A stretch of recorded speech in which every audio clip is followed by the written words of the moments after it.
2023 год было проведено за первый квартал 2 оперативных совещания, и изъято было 48 аппаратов подавляющих технологий. Из них 41 аппарат был рабочий, 7 было нерабочих. Это не массово стали в одном месте, это было по 2, по 3 вот, людей на дому. Работа по размещению, подключению продолжается в таком же оперативном режиме. Задолженность по электроэнергии.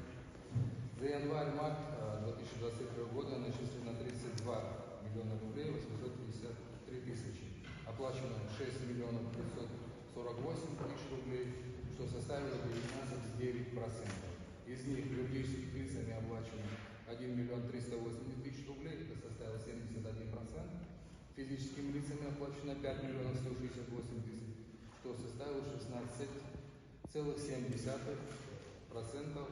Это лучший показатель пока в республике. Мало, работу будем продолжать. По сравнению с 2022 годом жильцы оплачивали 889 тысяч, вот у нас мы подняли на 1 380 000. Сезонная нагрузка потребления энергии в Кальском районе снижена по сравнению с 2022 годом. Было 32 миллиона киловатт-часов на первый квартал, за 2023 год у нас 27 миллионов киловатт потребления.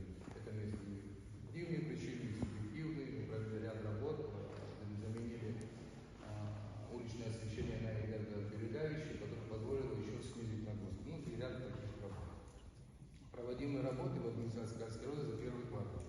На данный момент проводится реконструкция и благоустройство центрального парка. Объем финансирования 5 миллионов 5 тысяч. Строительство происходит именно в данный момент. Строительство мини-футбольного поля, которого ранее не было в районе. Объем финансирования 4 миллиона 957 тысяч рублей.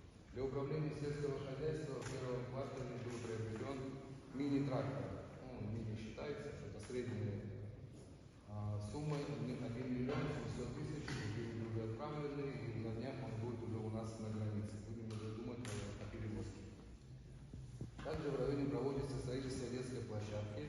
При поддержке президента мы смогли отремонтировать прослойочную дорогу протяженностью 9 километров. Очень тяжело было работать.